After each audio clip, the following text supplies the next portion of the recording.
ములుగు జిల్లాలో గత 2 రోజులుగా ఎడతెరిపి లేకుండా కురుస్తున్న వర్షాలకు వాగులు, వంకలు, చెరువులు, కుంటలు నిండి పొంగి పొర్లుతున్నాయి.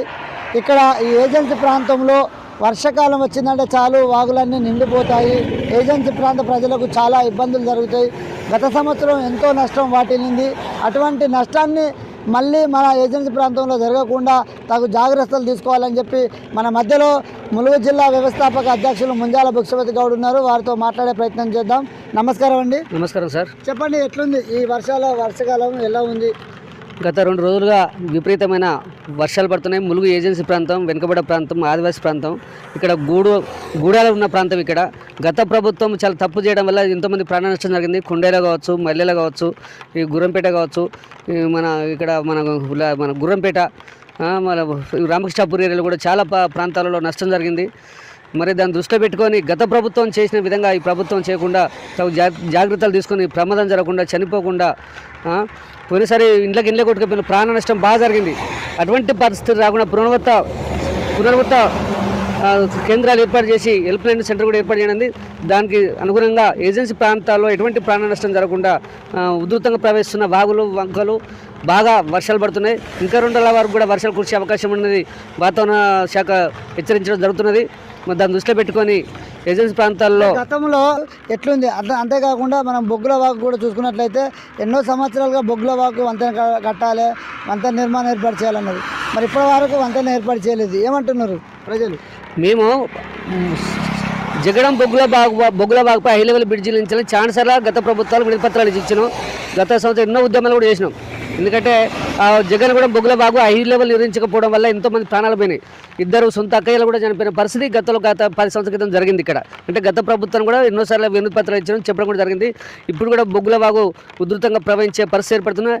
ఆ బొగ్గుల బాగు రావడం వల్ల ఆదివాసీ గిరిజన ప్రాంతమైన జగడం ప్రజలు కమ్యూనికేషను ఇది బాహ్య ప్రపంచానికి సంబంధం లేకుండా పోతుంది. కాబట్టి అక్కడ జ్వరాలు ఇప్పుడు ఉన్న సీజన్, ఇప్పుడు మళ్ళీ జ్వరాల సీజను, డెంగ్యూ అని, చికెన్ గున్యా, రకరకాల జ్వరాలు, మలేరియా జ్వరం అని రకరకాల జ్వరాలు వచ్చే అవకాశం ఏర్పడుతున్నది.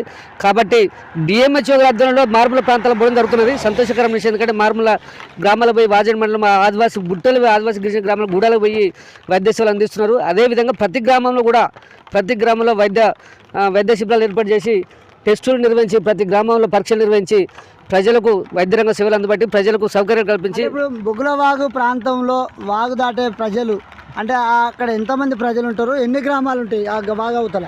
జగ్గనేగూడెం గ్రామం ఉంటుంది. ఇప్పుడు అంకడం అంటే ఆల్రెడీ ఇటు ఒక రోడ్డు మన బ్రిడ్జ్ కాబట్టి ఇటు వీళ్ళు ప్రజలు రాలుతారు. జగ్గడం వాళ్ళు కూడా ఇక్కడ చాలా తిరగాల్సిన పరిస్థితి పడుతుంది. కాబట్టి వాళ్ళు తిరిగి రాకుండా ఏం చేస్తారంటే శాసన చేస్తారు. ఈ బొగ్గుల బాగు మీ ఇంట్లో బోచ్చుగా ఆలోచిస్తారు.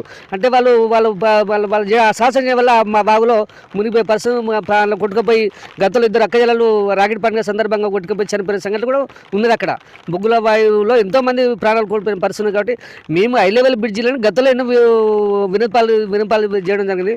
ఇప్పుడు కూడా బొగ్గుల బాగుపై కాంగ్రెస్ ప్రభుత్వం, గత ప్రభుత్వంలో ఇక్కడ మంత్రివర్యులు మాకు సీతక్క ఏజెన్సీ ముద్దుబిడ్డ, ఆదివాసీ ముద్దుబిడ్డ ఉన్నారు. కాబట్టి బొగ్గు వైపు హై లెవెల్ బ్రిడ్జి నిర్మిస్తారని ఆశిస్తున్నా. ఓకే, మనం చెప్పుకున్నట్లయితే గతంలో ఎన్నో మార్లు గత ప్రభుత్వాలకు మేము బొగ్గుల వాగు బ్రిడ్జి ఏర్పాటు చేయాలని ఎన్నో వినతి పత్రాలు అందించినా ఇప్పటి వరకు ఆ ఒక్క బొగ్గుల వాగు వైపు ఎవరు కన్నెత్తి చూడలేదు. ఈ యొక్క వర్షానికి అంటే ఇప్పుడు 2-3 రోజులుగా కురుస్తున్న వర్షాలు కాకుండా ఈ వర్షం ఇలాగే ఇంకో 2-3 రోజులు కంటిన్యూషన్గా వర్షాలు పడ్డాయి అంటే మినిమం 2 గ్రామాల ప్రజలకు అంతరాయం కలుగుతుంది.